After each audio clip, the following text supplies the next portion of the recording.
Go ahead. Thank you, Jen. I'm still just a little bit confused about what changed between 1 p.m. on Friday and around 4:30 p.m. on Friday to go from we're not raising the refugee cap to we are raising it by May 15th. What changed in those 3.5 hours? Well, I think as I just outlined, we never said we're not raising the refugee cap. In the morning we said, actually, and with the information we put out, was that once we reach 15,000, we will raise it. That was not accounted for in some of how people were some of how people were digesting the information, and we wanted to be clear and send a message that we are a country that is welcoming refugees. Let's be clear, we are changing the policies of the last administration. We are changing the policy of not welcoming in people from Africa or people from the Middle East. That was the biggest factor preventing refugees from coming in during the last administration.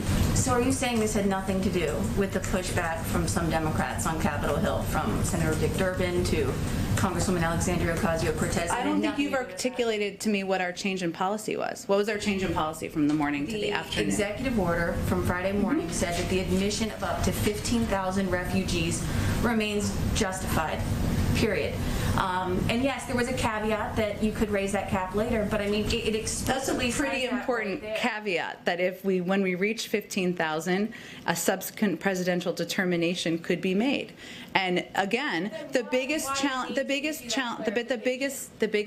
because people weren't understanding what we were conveying to the public and weren't conveying what we were trying to project to countries around the world. And it's incumbent upon us to make sure there's an understanding of what the president's policies are, what he's trying to achieve, and what he feels morally is that we're going to welcome in refugees from around the world, change the policies from the past administration where they were not welcoming in refugees from the Middle East and Africa. And that was important to him to take that first step and move it forward. The line said the admission of up to 15,000 refugees remains justified. And can you understand how some people would interpret that? Well, I think we all have a responsibility to provide all of the context, and so what I'm conveying is that we also included is reached that a subsequent presidential determination would be issued to increase admissions. And again, the battle is not the cap.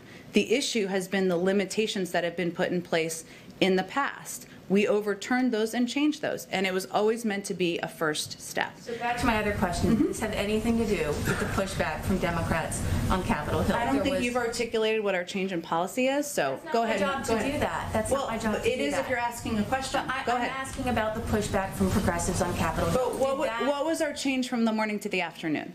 The change from the morning to the afternoon was that you explicitly said the admission of up to 15,000 refugees remains justified, and in the afternoon you said that the president would be raising the cap on or before May 15th. In the morning we also said that if 15,000 is reached, that a subsequent presidential determination would be issued to increase admissions.